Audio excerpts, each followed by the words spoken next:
Ikadalawamput-anim na kabanata. Sinabi ni Agripa kay Pablo, Maaari ka nang magsalita. Anong masasabi mo tungkol sa iyong sarili? nagbigay galang si Pablo at nagsalita bilang pagtatanggol sa sarili. Haring Agripa, itinuturing ko pong isang malaking kapalaran na marinig ninyo ang pagtatanggol ko sa aking sarili laban sa mga sumbong ng mga Hudyo. Sapagkat lubos ninyong nababatid ang mga kaugalian at pagtatalo ng mga Hudyo.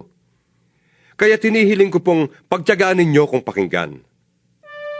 Alam ng lahat ng Hudyo kung paano ako namuhay mula pa sa pagkabata sa aking sariling bayan at sa Jerusalem.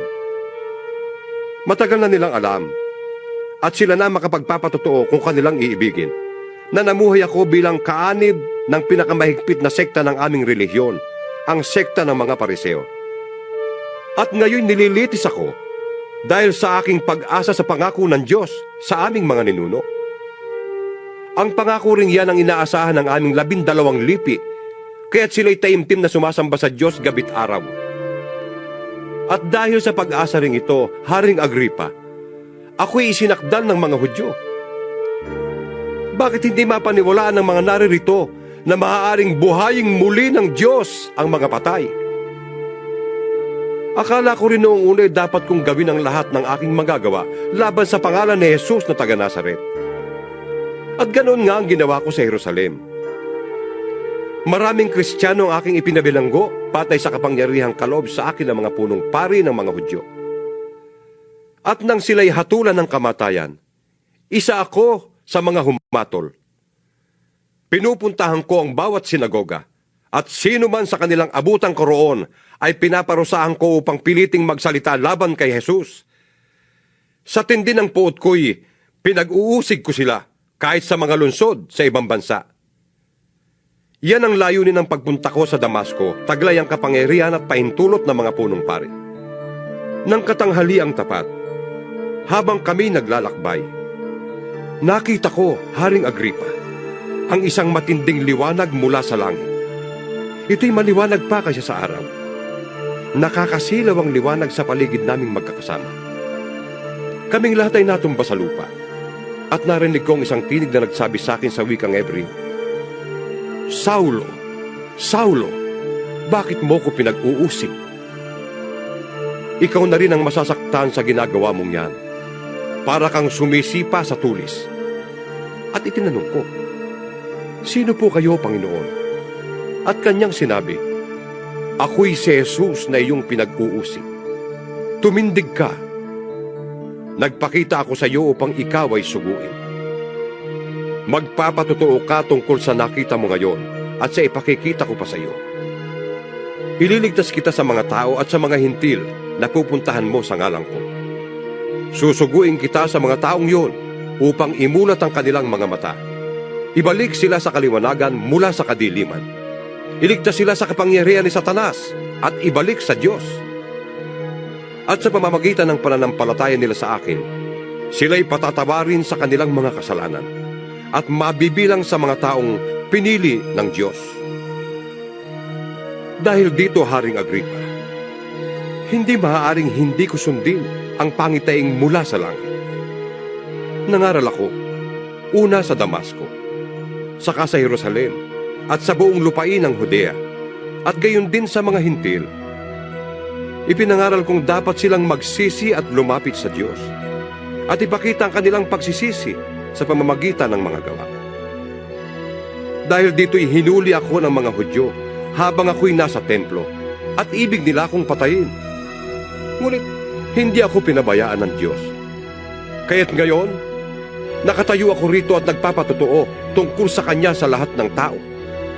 Ano man ang katayuan nila sa buhay. Wala akong itinuturo kundi ang mga sinabi ng mga propeta at ni Moises, na ang Kristo ay kailangang magdusa, at siya ang unang mabubuhay na muli upang magdulot ng liwanag sa mga Hudyo at sa mga hintil. Habang nagsasalita pa si Pablo, malakas na sinabi ni Festo, Nababaliw ka na, Pablo. Sa kaaaral mo'y nasira na ang iyong ulo. Ngunit sumagot si Pablo, Hindi ako nababaliw kagalang-galang na Festo. Malinaw ang isip ko at ang sinasabi ko'y pawang katotohanan. Naririto ang Haring Agripa. Malakas ang loob kong magsalita sa harap niya sapagkat alam niya ang lahat ng ito. Tiyak na walang nalilingid sa kanya sapagkat hindi sa isang sulok lamang nangyari ito. Haring Agripa, naniniwala ba kayo sa mga propeta? Alam kong naniniwala kayo. Sinabi ni Agripa kay Pablo, Sa loob ng ganitong kekling panahon, ay ibig mo yata akong maging Kristiyano. sumagot si Pablo, Maging sa maikli o sa mahabang panahon, loobin sana ng Diyos na hindi lamang kayo, kundi ang lahat ng nakakarinig sa akin ngayon ay maging kagaya ko, maliban sa mga tanikalang ito. Tumindig ang hari, ang gobernador, si Berenice at lahat ng kasama nila. Lumabas sila at nag-usap-usap. Ang taong ito'y walang ginawang anumang dapat hatulan ng kamatayan o pagkabilanggo. At sinabi pa ni Agripa kay Festo, Kung hindi niya lamang hiniling na idulog ang kanyang kaso sa emperador, maaari na sana siyang palayain. 27 kabanata. Nang mapagpasyahang maglalakbay kami papuntang Italia, si Pablo at ang ilan pang bilanggo ay pinailalim sa pamamahala ni Julio, isang kapitan ng hukbong Romano na tinatawag na mga sundalo ng emperador. Sumakay kami sa isang barkong galing sa Adramitio, papunta sa lalawigan ng Asya, at naglakbay kami kasama sa Aristarco na taga Tesalonikang nakatira sa Macedonia. Kinabukasan, dumaong kami sa Sidon. Naging magaan ang loob ni Julio kay Pablo. Pinahintulutan niya itong makadalaw sa kanyang mga kaibigan upang matulungan siya sa kanyang mga pangangailangan. Mula roon ay naglakbay kaming muli. At dahil sa pasalungat ng hangin, kami na may bay sa gawing silangan ng Chipre upang kumubli. Dumaan kami sa tapat ng Cilicia at Pamphylia, at kami dumating sa Mira, isang lungsod ng Lycia. Ang kapitan ng mga sundalo ay nakakita roon ng isang barkong buhat sa Alejandria, papuntang Italia, at inilipat niya kami roon. Mabagal ang aming paglalakbay. Tumagal ito ng maraming araw, at nahirapan kami bago nakarating sa tapat ng Sinido. Buhat dito'y hindi namin matahak ang kalawakan ng dagat sapagkat pasalungat kami sa hangin. Kaya't nagpunta kami sa silangan ng Kreta na kubli sa hangin. Nagdaan kami sa tapat ng Salmon. Matyaga kaming namaybay sa tabi hanggang sa marating namin ang pook na tinatawag na Mabuting Daungan na malapit sa bayan ng Lasea. Mahabang panahon na kaming naglalakbay. Mapanganib na ang magpatuloy dahil nakaraan na ang araw ng pag-aayuno. Kaya't pinagpayuhan sila ni Pablo. Mga Ginoo, Sabi niya, sa tingin ko'y mapanganib na ang maglakbay mula ngayon at maaring mapinsala ang kargamento at ang barko at manganib pati ang buhay natin. ngunit higit na pinahalagahan ng kapitan ng mga sundalo ang salita ng may-ari at kapitan ng barko kaysa sa payo ni Pablo. Dahil hindi mabuting tigilan ang daungang iyon kung panahon ng taglamig, minabuti ng nakararaming magpapatuloy na sila sa kanilang paglalakbay sa pag-asang makakarating sila sa Fenice. Ito isang daungan sa Kreta at nakaharap sa hilagang kanluran at timog kanluran. Umihip ng marahan ang hangin buhat sa timog, kaya't inakala nilang maaari na silang umalis. Isinampa nila ang angkla at sila'y namaybay sa Kreta. Ngunit di nagtagal, bumugso mula sa pulo ang isang malakas na hangin mula sa hilagang silangan. Hinampas nito ang barko at dahil hindi kami makasalungat, nagpatangay na lamang kami sa hangin. Na makakubli kami sa isang maliit na pulo na tinatawag na Cauda. Naisampa namin ang bangka, ngunit nahirapan kami bago nagawa iyon. Nang maisampa ito, tinalian nila ng malalaking lubid ang barko. Ngunit natakot silang sumadsad sa buhanginan ng Sirte. Kaya't ibinaba nila ang layag at kami nagpaanod na lamang. Patuloy na lumakas ang bagyo, kaya't kinabukas ay sinimulan nilang itapon sa dagat ang mga kargamento. At nang sumunod na araw, itinapon din nila ang mga kagamitan ng barko. Matagal naming dinakita ang araw at ang mga bituin, at di humuhupa ang napakalakas na bagyo. Kaya't nawalan na kami ng pag-asang makakaligtas pa. Dahil matagal nang hindi kumakain ang mga nasa barko, tumayo si Pablo at nagsalita.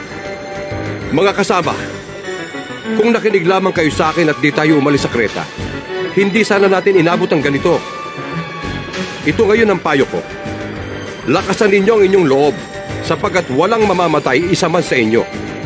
Kaya nga lamang, mawawasak ang barko. Nagpakita sa aking kagabi ang isang anghel ng Diyos. Ang Diyos na sinasamba ko at pinaglilingkuran. Sinabi niya sa akin, "Huwag kang matakot, Pablo. Dapat kang humarap sa emperador. Alang-alang sa iyo'y ililigtas ng Diyos ang lahat ng mga kasama mong naglalakbay. Kaya tibayan ninyo ang inyong loob, mga kasama. Sapagkat nananalig ako sa Diyos na mangyayari ang lahat ayon sa sinabi niya sa akin. Lamang, mapapadpad tayo sa isang pulo." Pagkalipas ng 2 linggo sa gitna ng dagat, napadpad kami sa dagat Mediteraneo. Nang maghahating gabi na, napuna ng mga marinero na nalalapit na kami sa pampang. Sinukat nila ang tubig at nakitang may 40 metro ang lalim nito. At pagsulong pa nila ng bahagya ay muli nilang sinukat at nakitang may 30 metro na lamang. Sa takot na sumadsad kami sa batuhan, inihulog nila ang 4 na angkla sa hulihan ng barko at ipinanalangin mag-umaga na sana. Tinangka ng mga marinero na tumakas mula sa barko kaya't ibinaba nila sa tubig ang bangka at kunwari maghuhulog ng angkla sa unahan.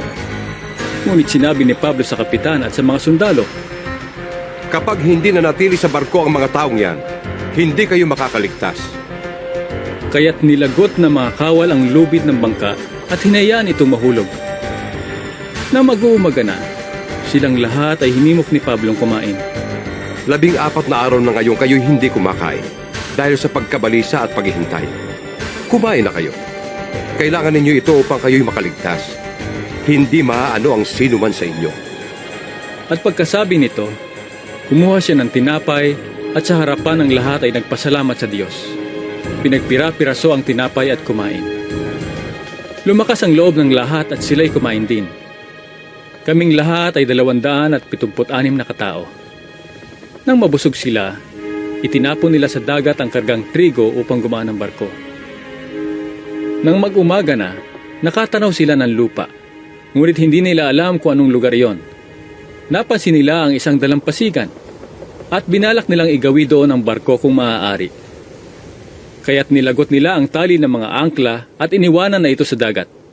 Kinalag din nila ang tali ng malalaking sagwan at itinaas ang layag sa unahan upang ang barko'y itulak ng hangin papunta sa dalampasigan. Ngunit nasadsad ang barko sa dakong mababaw. Bumaon ang unahan ng barko kaya't hindi makaalis. Samantala, ang hulihan naman ay nawasak dahil sa kahampas ng malalakas na alon. Binalak ng mga kawal na patayin ang mga bilanggo upang walang makalangoy at makatakas. Subalit ibig ng kapitan ng mga kawal na iligtas si Pablo, kaya pinagbawalan nito ang mga kawal. Sa halip, pinatalon niya sa tubig ang lahat ng marunong lumangoy upang makarating sa pampang. Ang iba inutusan niyang sumunod na nakahawak sa mga tabla o piraso ng barko. At kaming lahat ay nakarating sa dalampasigan. 28 kabanata. Nang ligtas na kami, naalaman naming ang pulong iyon ay tinatawag na Malta. Napakaganda ng pakita sa amin ng mga taga roon. Sapagkat nang bumagsak ang ulan at naging maginaw, nagsiga sila at inasikaso kaming mabuti. Si Pablo na may namulot ng kahoy at inilagay ang mga iyon sa siga. Lumabas ang isang ulupong nang mainitan sa apoy at pumulupot sa kamay ni Pablo. Nang makita ng mga taga roon ang ulupong na nakabitin sa kamay ni Pablo, nasabi nila sa isa't isa, Siguro'y mamamatay tao yan. Nakaligtas nga siya sa dagat, ngunit di naman itutulot ng langit na siya'y mabuhay pa. Subalit ipinagpaglamang ni Pablo sa apoy ang ahas at hindi siya naano. Hinihintay nilang mamaga si Pablo o kaya'y biglang mabuwal at mamatay. Nang matagal na silang naghihintay at wala namang nangyayari sa kanya, nagbago sila ng akala. Siya'y isang Diyos. Sabi nila, ang pinuno sa pulong iyon ay isang nagngangalang Publio at malapit sa lugar na iyon ang kanyang lupain. Malugod niya kaming pinatuloy sa loob ng 3 araw. Ang ama ni Publio ay nagkataong nakaratay noon dahil sa lagnat at disenterya, kaya't ito'y dinalaw ni Pablo. Pagkatapos manalangin, ipinatong ni Pablo ang kanyang kamay sa may sakit at ito'y gumaling. Dahil sa nangyaring ito, Nagdatingan ang mga taga roon na may karamdaman din at sila'y pinagaling din ni Pablo. Binigyan nila kami ng maraming regalo at nang paalis na kami, binigyan pa nila kami ng lahat ng kailangan sa paglalakbay. 3 buwan ang nagdaan bago kami nakaalis doon. Sakay ng isang barkong nagpalipas din ng taglamig sa pulo. Ang barkong ito na mula sa Alejandria ay may pangalang Kambal na Diyos. Dumaong kami sa Siracusa at tumigil doon ng 3 araw. Nagpatuloy kami ng paglalakbay at dumating sa Regio. Kinabukas ay umihip ang hangin mula sa timog at nakarating kami sa Puteoli sa loob ng 2 araw. May natagpuan kami roong mga kapatid at inanyayahan nila kaming tumigil doon ng 1 linggo. Mula ro'y pinagpatuloy namin ang huling bahagi ng aming paglalakbay papuntang Roma. Nabalitaan ng mga kapatid sa Roma ang tungkol sa amin, kaya't pumaroon sila sa Foro de Apio at sa 3 Tabernas upang kami salubungin. Nang makita sila ni Pablo, nagpasalamat siya sa Diyos at lumakas ang kanyang loob. Pagdating namin sa Roma, si Pablo ay pinahintulutang umupa ng sariling tirahan, kasama ang isang kawal na magbabantay sa kanya. Makaraan ng 3 araw, inanyayahan ni Pablo sa isang pulong ang mga pangunahing Hudyo sa lungsod. Nang magtipon na sila, sinabi niya, Mga kapatid, kahit na ako'y walang ginawa laban sa ating bansa o sa mga kaugalian ng ating mga ninuno, hinuli ako sa Jerusalem at isinakdal sa kinatawan ng pamahalaang Romano. Matapos akong litisin, ako sana'y palalayain na, sapagkat wala naman akong ginawang dapat parusahan ng kamatayan. Ngunit tumutol ang mga Hudyo, kaya't napilitan akong dumulog sa emperador.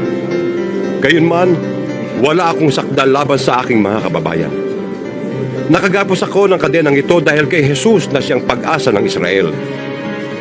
Yan ang dahilan kung bakit hiniling kong makausap kayo. Wala kaming natatanggap na sulat buhat sa Judea tungkol sa iyo. sagot nila. At sa kababayan man nating naparito ay walang nagbabalita o nagsasalita ng anuman laban sa iyo. Gayunman, ibig naming mapakinggan kung ano ang masasabi mo sapagkat alam naming kahit sa ay marami ang sinasabi ng mga tao laban sa sektang ito. Kaya't nagtakda sila ng 1 araw. At maraming pumunta sa tinitirhan ni Pablo pagdating ng araw na iyon. Maghapon siya nagpaliwanag sa kanila at nagpatotoo tungkol sa paghahari ng Diyos. Sa pamamagitan ng kautusan ni Moises at ng mga sinulat ng mga propeta, sinikap niyang papaniwalain sila kay Jesus. May naniwala at may hindi sa kanyang sinabi. Kaya't nang hindi sila magkaisa, sila'y umalis matapos sabihin ni Pablo ang ganitong pangungusap. Tama ang sinabi ng Espiritu Santo sa inyong mga ninuno sa pamamagitan ni Propeta Isaias. Pumaroon ka sa mga taong ito at sabihin mo sa kanila, makinig man kayo ng makinig, hindi kayo makakaunawa. At tumingin man kayo ng tumingin, hindi kayo makakakita. Sapagkat naging mapurol ang isip ng mga taong ito. Mahirap makarinig ang kanilang mga tainga at ipinikit nila ang kanilang mga mata. Sapagkat ayaw nilang makakita ang kanilang mga mata, makarinig ang kanilang mga tainga, makaunawa ang kanilang mga isip at magbalik loob sa akin.